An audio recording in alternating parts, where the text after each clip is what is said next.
Penerimaan, perikatan, dan perencanaan audit. Sebelum audit atas laporan keuangan dilaksanakan, auditor perlu mempertimbangkan apakah ia akan menerima atau menolak perikatan audit dari calon kliennya. Jika auditor memutuskan untuk menerima perikatan audit dari calon kliennya, ia akan melaksanakan audit dalam beberapa tahap. Dalam bab ini diuraikan secara garis besar tahap-tahap audit dan atas laporan keuangan, dan diuraikan secara rinci dua tahap. Pertama, audit atas laporan keuangan, penerimaan perikatan audit, dan perencanaan audit. Tahap-tahap audit atas laporan keuangan. Proses audit atas laporan keuangan dibagi menjadi 4 tahap berikut ini. Yang pertama yaitu penerimaan perikatan audit. Perikatan adalah kesepakatan dua pihak untuk mengadakan suatu ikatan perjanjian. Dalam perjanjian audit, klien yang memerlukan jasa auditing mengadakan suatu ikatan perjanjian dengan auditor. Yang kedua adalah perencanaan audit. Langkah berikutnya setelah perikatan audit diterima oleh auditor adalah perencanaan audit. Keberhasilan penyelesaian perikatan audit sangat ditentukan oleh kualitas perencanaan audit yang dibuat oleh auditor. Yang ketiga, pelaksanaan pengujian audit. Tahap ketiga, pekerjaan audit adalah pelaksanaan pengujian audit. Tahap ini juga disebut dengan pekerjaan lapangan. Pelaksanaan pekerjaan lapangan ini harus mengacu ke 3 standar auditing yang termasuk dalam kelompok standar pekerjaan lapangan. Tahap-tahap penerimaan perikatan audit. Di dalam memutuskan apakah suatu perikatan audit dapat diterima atau tidak, auditor menempuh suatu proses yang terdiri dari 6 tahap berikut. Yang pertama, mengevaluasi integrasi manajemen. Yang kedua, mengidentifikasi keadaan khusus dan resiko luar biasa. Yang ketiga, menentukan kompetensi untuk melaksanakan audit. Yang keempat, menilai independensi. Yang kelima, menentukan kemampuan untuk menggunakan kemahiran profesionalnya dengan kecermatan dan keseksamaan. Yang keenam, membuat surat perikatan audit. Identifikasi khusus dan risiko luar biasa. Poin pertama, mengidentifikasi pemakai laporan audit. Poin kedua, mendapatkan informasi tentang stabilitas keuangan dan legal calon klien di masa depan. Poin ketiga, mengevaluasi kemungkinan dapat atau tidaknya laporan keuangan calon klien diaudit. Poin pertama, mengidentifikasi pemakai laporan audit. BAPEPAM, Badan Pengatur Bank dan Lembaga Keuangan lain, pemegang saham atau pasar modal, adalah pemakai utama laporan audit. Perusahaan publik yang sebagian kepemilikannya berada di tangan masyarakat melalui mekanisme pasar modal berbeda tuntutan atas jasa audit dibandingkan dengan perusahaan perorangan dan PT tertutup atau suatu perseroan terbatas yang sahamnya dimiliki oleh kalangan tertentu.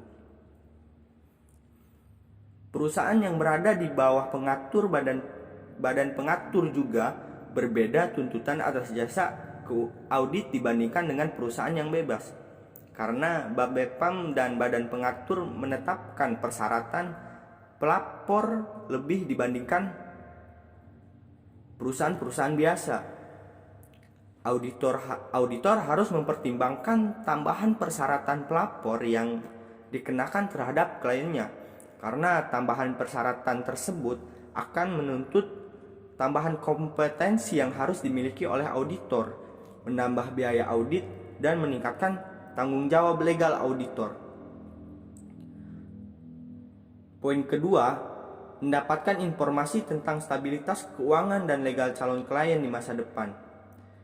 Di dalam mempertimbangkan penerimaan perikatan audit dari calon klien, auditor perlu mempertimbangkan faktor risiko luar biasa yang kemungkinan ada dalam perusahaan klien. Jika pada auditor mempertimbangkan penerimaan perikatan audit, auditor mendapatkan informasi bahwa klien sedang menghadapi tuntutan pengadilan. Ada kemungkinan auditor akan terlibat dalam perkara pengadilan yang dihadapi oleh calon kliennya tersebut. Oleh karena itu, auditor dapat mempertimbangkan untuk menolak perikatan audit dari klien yang diperkirakan akan menghadapi tuntutan pengadilan dan auditor diperkirakan akan terlibat secara mendalam dengan perkara tersebut.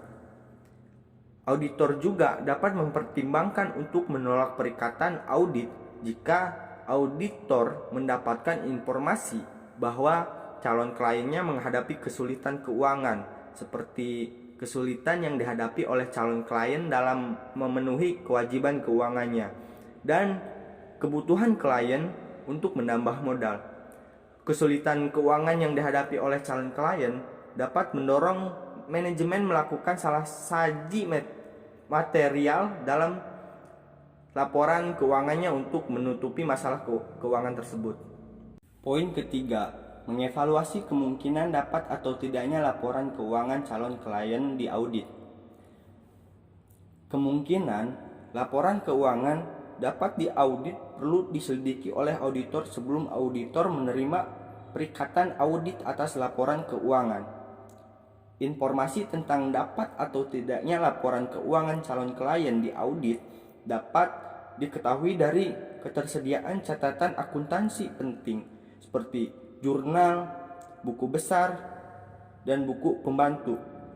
Ketersediaan dokumen pendukung transaksi yang dicatat dalam catatan akuntansi, memadainya pengendalian internal yang diterapkan dalam perusahaan calon klien, pembatasan-pembatasan yang akan dikenakan oleh calon klien kepada auditor dalam proses audit yang akan dilaksanakan.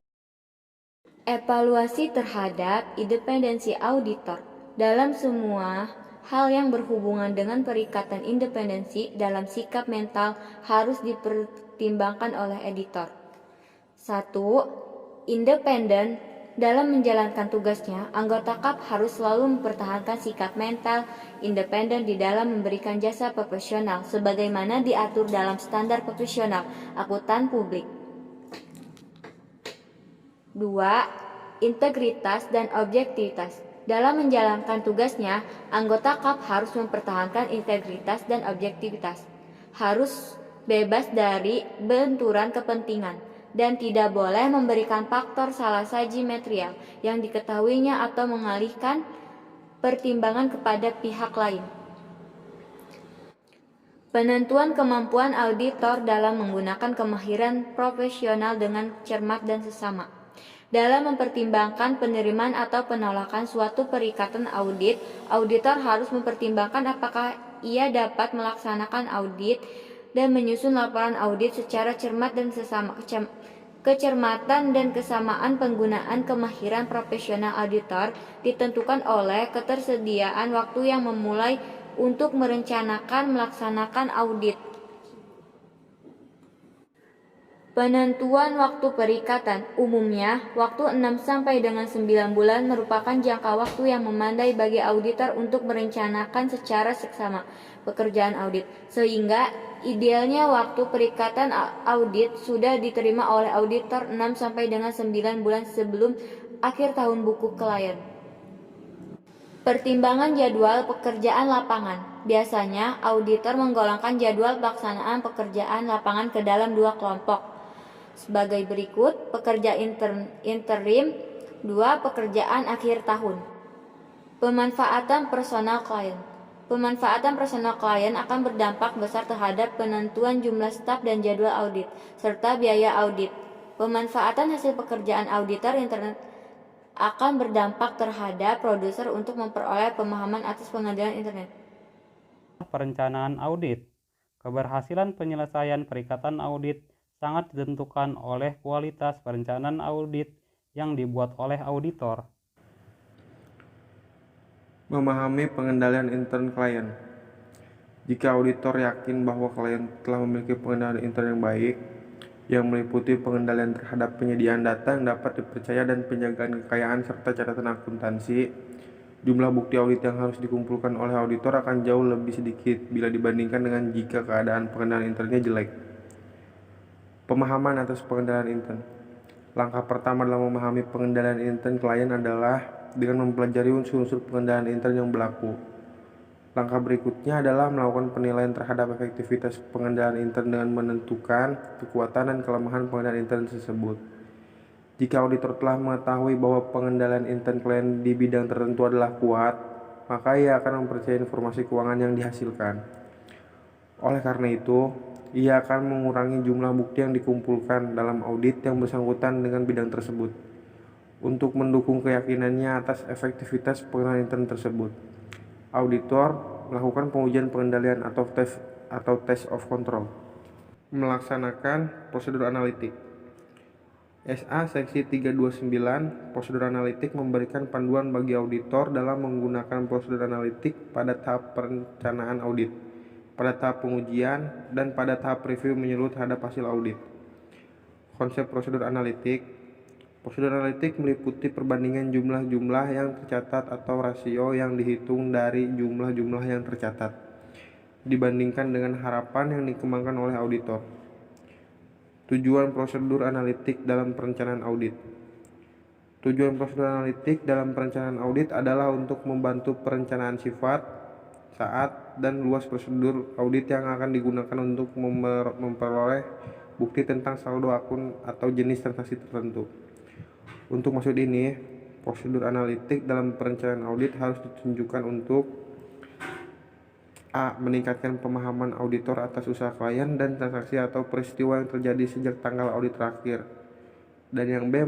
Mengidentifikasi bidang yang kemungkinan mencerminkan resiko tertentu yang bersangkutan dengan audit.